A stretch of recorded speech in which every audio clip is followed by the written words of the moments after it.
All right, reminder first on how to get this thing prepped. So, change this display here. So basically, and actually, let's change that. Nope. We need this. Come on now. There. All right, so you want to make sure you come up here to this, but you need to come over here down to the custom values and set the speed to at least 50%. Nothing wrong with going further. This way you make sure you got plenty of control over what's happening. And then, actually no, we need to put on progressive speed, sorry. So let's put that down to like maybe 40 or 35. Maybe to do that to start, or 50 maximum. 50 would be the highest low speed to go to. And then, yeah, work it up to 100%. I would go up in 5% increases, not 10. So set that to 5. And then repeat, leave that at 1. Hit OK. And then, yeah, as it cycles through, it's going to just climb higher and higher every time you play it. That's another thing you could do. Now, probably best just stay right there so you have the drums counting you off. Yeah, that's starting at 63 beats per minute. That's a good place to start.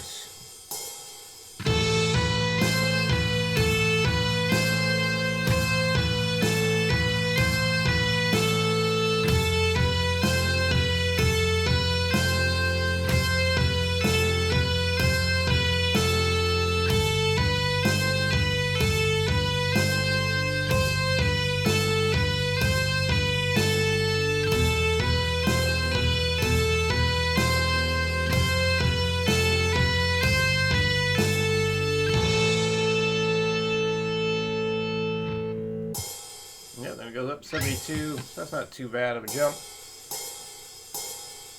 Basically, you just keep on going with it. Now, let's say a mistake happens, though. It's not going to tell you where you last were. So, like, maybe you make a mistake, take a look at what speed the tempo is saying, and then you can start it over at that tempo, or move the percentage to be around there. But let's say you get to like 120 and you notice mistakes are really starting to happen. You might want to go away from doing that percentage thing where it just increases every time you go through it, and then start manually inputting it there. The reason why is because I just feel like it would give you a better mental edge just starting off like that. So keep following the percentage the best you can, but if you find like mistakes keep happening too often, just manually start inputting the tempo change. Yeah, just staying in the one spot for number 1, and you also stay in the same spot for number 2. So I'm just going to play it at the 100% speed here.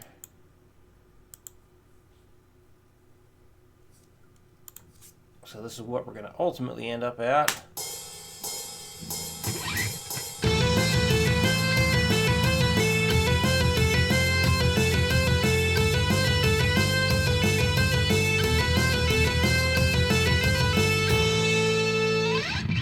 Now, something you can do, and this will also help you work on using your middle finger for the whole step stretch.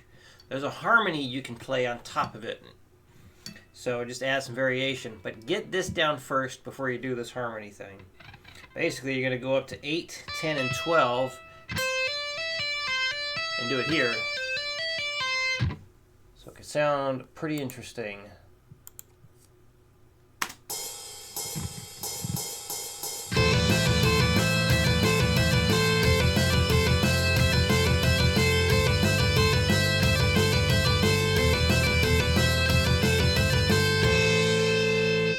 Just like that. Just 8, 10, 12, 10, 8, 10, 12, 12, 10, 8, 10, 12, 10, 8.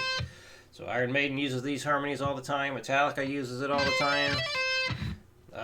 You're basically harmonizing in thirds. Very common way of doing it. So number 2, same deal. Staying in the same spot the whole time. So here is this at the 100% speed.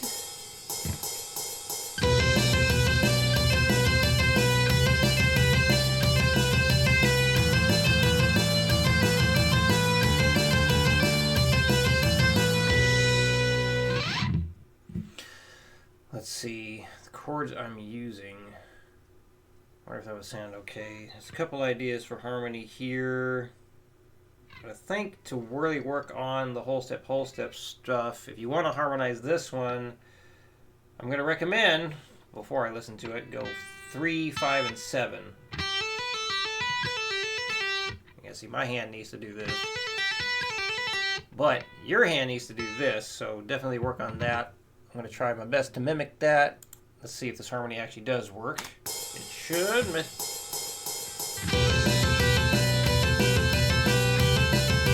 Oh yeah.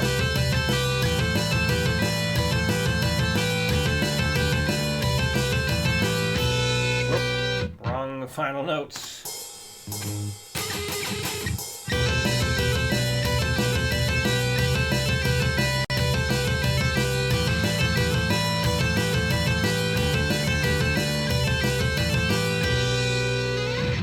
So, just some options there if you'd like to try it.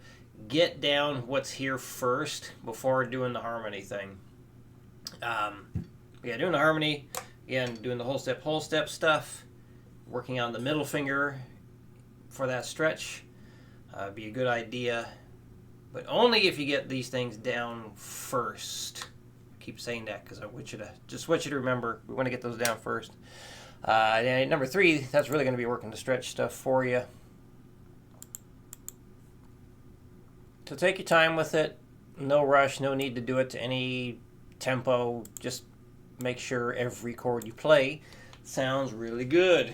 So you got to make sure you hear all the notes ringing out nice and clear. So again, no ring finger. Got to get you used to hitting this stretch. And just a matter of just going up and down the chord. So we start with that sus2 shape. Middle finger basically just doesn't move, and then you just swap out or just change the strings your 1st and 4th finger are on. Move down the whole step, still in that diminished shape. Back to the sus2 shape. Move this down a whole step. Back to the diminished shape. Slide that down the whole step. You might notice you have to do what I did and just kind of readjust where your arm is and your elbow is to be able to hit that stretch and keep the fingers on the tips. And then into the sus2 to finish it off there. Yeah, for me, that feels best for my wrist.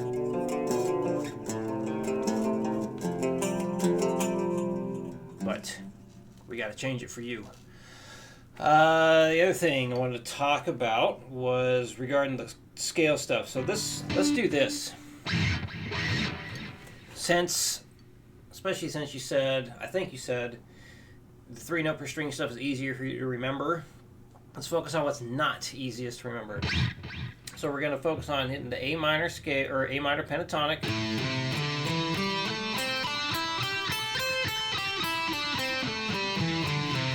Into the condensed A minor shape.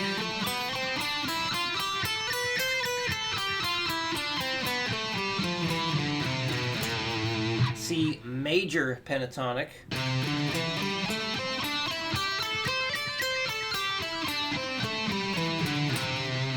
And then from right there we can go into the condensed shape.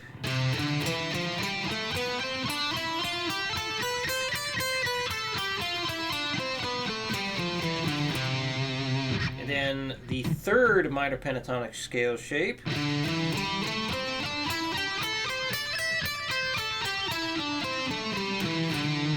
Condensed D Dorian shape.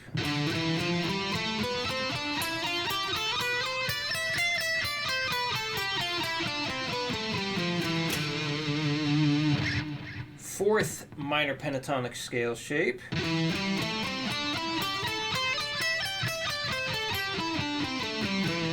Condensed E Phrygian shape.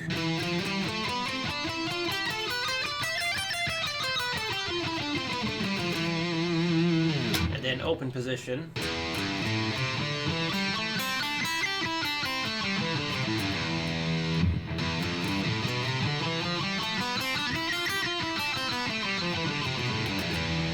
And then the fifth and final minor pentatonic scale shape.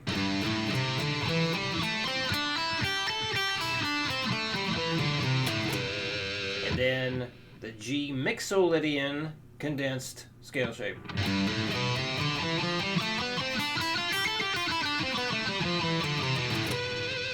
So basically we're just staying confined to the pentatonic shapes and then filling in the two missing notes.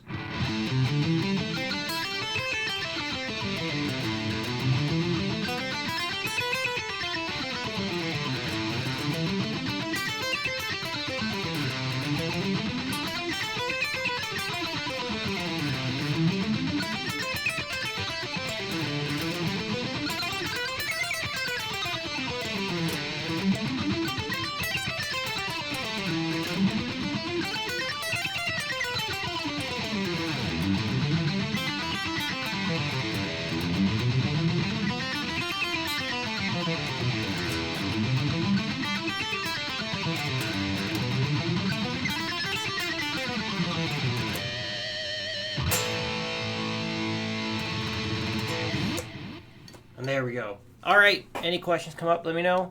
I will see you again next week.